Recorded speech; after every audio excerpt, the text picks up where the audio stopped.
It's always an event when a former star returns for the first time. I mean, we saw it in person this year with Dame coming back. He got not one, but 2 tribute videos, and of course he got a standing ovation, but that's not always the case. Of course, everyone remembers when LeBron returned to Cleveland, that crowd was hostile as hell, and while not quite as hostile, Durant's return to OKC, it's gotta be the closest thing we'll maybe ever see to it. Yeah, KD was back in OKC for the first time since joining the Warriors. The cupcake signs and shirts were out in full force, but you gotta admit, KD was not fazed by any of it.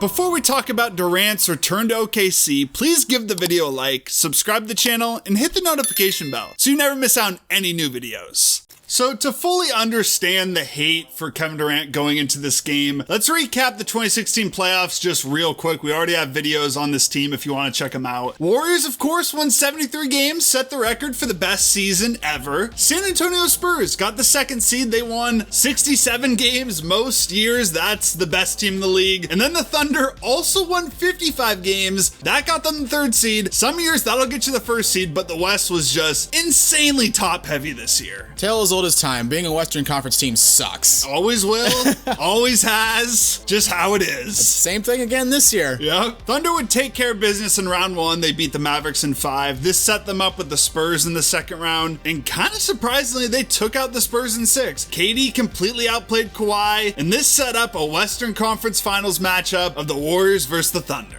And once again, Thunder started this series amazingly, took a 3-1 lead, blew the Warriors out the building in games 3 and 4. Looked like they were headed back to the NBA Finals for the first time since 2012. And then, of course, they completely choked the series, lost games 5, 6, and 7, and the Warriors are off to the NBA Finals. And after that, of course, there was a ton of speculation about, is KD done with the Thunder? He had been there for 8 years in OKC, 9 if you count the year in Seattle. They had not made it back to the finals since 2012. The supporting cast around him besides Russ, not the best to be honest. So we were hearing like the Spurs, you know, that's a great franchise to go to. He could go home to the Wizards. There was a little speculation about maybe Boston, or he could just stay in OKC. I was gonna say, I heard the Boston chatter a lot, because is it really the late 2010s in the NBA if Boston Celtics weren't involved in talk for an NBA free agent they don't eventually get? Just everyone was linked there. Everyone, AD, Kawhi, KD, just the list goes on and on. Got Kemba. I guess that's some Gordon Hayward, but yeah, they did not get any of those big fish. But on July 4th, 2016, the 4th of July, we woke up to the news that KD had signed with the Warriors. Worst 4th of July of my life, I think. It has to be. I was shocked. Like, I woke up to the Twitter notification, I'm just like, no, this got to be a mistake or something. But I remember leading up to it, there were rumors he was considering the Warriors. Yeah. And I remember Colin Cowherd talked about it on his show, and he was like, there's no way this is happening. Like, this is a 0% chance. So the fact that it actually did happen, I will maintain this is one of the worst things that's ever happened to the NBA. I know the ratings were high. I know everyone's going to look back on it nostalgically and be like, oh, they were such a juggernaut. Everyone was trying to knock them off. If they were healthy, it was a foregone conclusion they were winning the title. There was no competition in the league whatsoever. The competition was for who's going to lose to them. Oh no, I completely agree. And obviously Thunder fans were insanely pissed because if he left for, let's say, the Spurs or the Wizards, there's going to be some resentment. Your star player leaves. I mean, it's gonna hurt, but it's not a dagger to the heart. Yeah, going to the Warriors after just blowing a 3-1 lead to them, their biggest rival at the time in the Western Conference, was literally a dagger straight to the heart.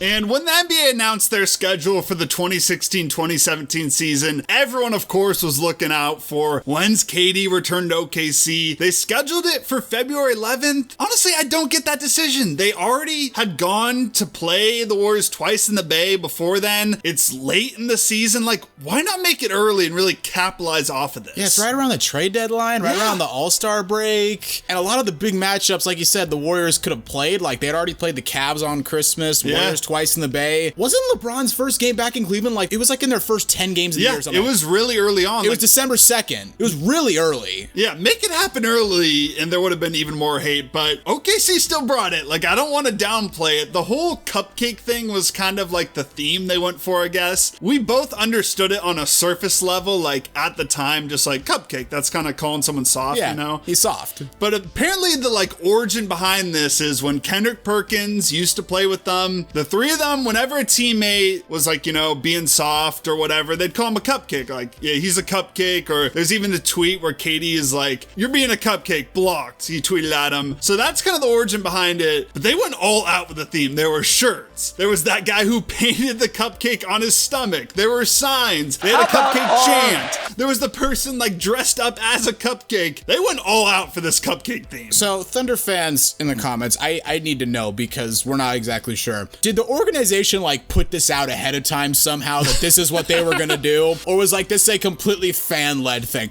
Either way, it's brilliant and I love it, but I do need to know if this was endorsed by the organization. That would make it 10 times better, to be honest. The cupcakes weren't the only things that people were mocking KD with. Of course, people brought back the famous Mr. Unreliable headline. Overall, the signs probably weren't as bad as the ones for LeBron when he came back to Cleveland, but still, they were pretty bad. And when KD got introduced, I mean, he was booed mercilessly. Mike Breen tried to save face a little bit and said, oh, there's a few people cheering for him. Ladies and gentlemen, we've reviewed the footage. We've been able to pick out one old lady at courtside who was giving him a nice little golf clap. Other than that, everyone hated this man. And to be fair, I don't even know if she was clapping for Durant. She might have just been at the game, like clapping as the game started. Some old lady who doesn't know ball is just like, oh, I'm happy to be here. Yeah, exactly. Just clapping it up.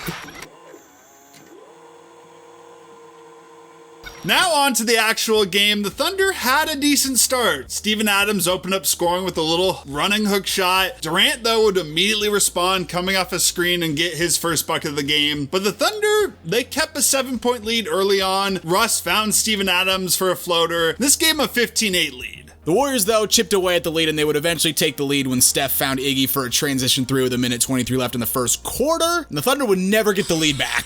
I mean, the second quarter of this game was just classic 2017 Warriors. They outscored the Thunder 43-26, and they were just playing defense, hitting transition threes. Sean Livingston was doing his little mid-range glitch shot that he just never missed. Feel bad for Russ because he actually played a really good second quarter. He had 16 points. But like I said earlier, this 2017 Warriors team was unbeatable. I mean, we saw it a lot with Dame trying to go up against them single-handedly. It's just not going to happen. Even LeBron tried. He couldn't really do it. And KD would cap off that second quarter with a fast break dunk to give the Warriors a 23-point lead entering the half. Third quarter, though, was a lot of fun. Russ and KD were going back and forth. The Thunder did start to chip away at the lead just a little bit. A three from Victor Oladipo cut the lead down to 18 with 4.5 minutes left in the third. And of course, this gives us the iconic moment where Russ and KD start yelling at each other. Russ is yelling at KD, I'm coming, I'm coming. Look, we love the energy, Russ, and we're 100% on your side. But it is kind of difficult to talk trash when you're down 18 points. Yeah, like, I respect him. We're on his side. But, like, being like, I'm coming, I'm coming. Meanwhile, on the scoreboard, you're down big. Like, KD's like, whatever, okay. It's like flexing after a big hit in football when you're down 3 touchdowns. Exactly. It's like, okay, I love the energy, but what are you doing at the same time? I will say, though, my favorite part of this is Ennis Cantor on the bench. Dude's in a suit and tie, out injured with something, and he's ready to go. Like, say what you want about Ennis off the court. We need more dudes like him on the court who just will die for the team they play for. Dude goes to battle for whatever team he's playing for. Yeah, not a fan of him off the court, but on the court, I respect just the battle and the toughness like he has for his teammates. The beef wouldn't stop there, though. KD got a little transition and one shot. He hit over Roberson, and then they went forehead to forehead. They got separated for a little bit, and we're still talking trash. So even though the Thunder were getting beat down pretty bad, like, I got some respect for them. At least they didn't lay down. Like, they were fighting back. I'll at least give them that. Yeah, Russ capped off the third with a driving dunk, cut the lead down to 17. Then in the fourth, thanks to an Anthony Morrow 3, they got the lead down to 12. It was looking like, oh, can they make one last push maybe to get back in this game? But no, Clay got hot. KD followed with a deep 3 with 3:41 to go. That put the Warriors up 19. Basically was the nail in the coffin. Warriors get the win on the road, and KD's return to OKC. KD played really well, 34 points on 21 shots. shots, had 9 boards. Russ, on the other hand, had a very interesting stat line. 47 points, 11 boards, and 8 assists. He'd also have 11 turnovers, though. So he got the triple-double. Almost a 50-point triple-double for Russ. Technically, yes, he did. I'm not gonna hate on him too much because, no. First of all, that's a monster stat line. He shot pretty well. Like, he didn't have any help. I mean, he had young Oladipo before he was a star, young Sabonis, rookie Sabonis before he was much. Young Jeremy Grant. Yeah, young Jeremy Grant, but it was basically just him against the 2017 Warriors, which he had no shot, just straight up. And I do gotta mention, I am maybe the biggest Draymond hater like the rest of you guys. Do not like him at all, but it was so funny when he got one of those cupcake shirts from the stands. I don't know how he got it or who gave it to him, and then he put it on and they were asking him about it, and he was like, oh, I just found this and I wanted to support the cause. Like, I just found this and I want to support the cause. Yeah, I know Draymond's rep is kind of in the mud right now, but Draymond, do more stuff like this. This is brilliant. And on the other hand, it's interesting to see like the relationship to this day with the Thunder still has not completely healed. Like, Durant will still get booed when he goes back, obviously not as bad, and I personally think they'll retire his jersey. I'm not so sure. Okay. I'm really not. Like, I think if they do retire his jersey, it's like 20 years down the road. And the thing with that is, like, it takes 2 to tango. Durant would want to have his jersey retired, and the Thunder would want to have to retire his jersey. And Durant has come out and said in recent years, like, he doesn't have a whole lot of love for the Thunder organization. Now, the reason why the Thunder don't like you, KD, is entirely your fault. But KD doesn't seem to like the Thunder that much. The Thunder don't seem to like him. Maybe it'll happen eventually. I mean, Toronto eventually cooled on Vince Carter. Yeah, like, exactly. When Vince was like in his 40s or whatever. So, you know, maybe it can happen, but boy, I don't know. Maybe time does heal all wounds, but I think it's not happening anytime soon. The one thing we know is he's not doing the whole LeBron, like, I'm coming home. No chance. Like,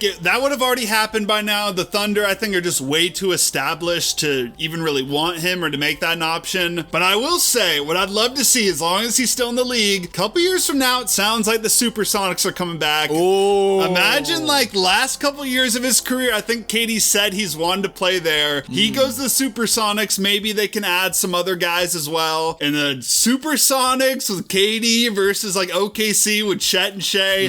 That would be a fun game. That's an idea right there. I like that. Make it happen. Somebody just make it happen.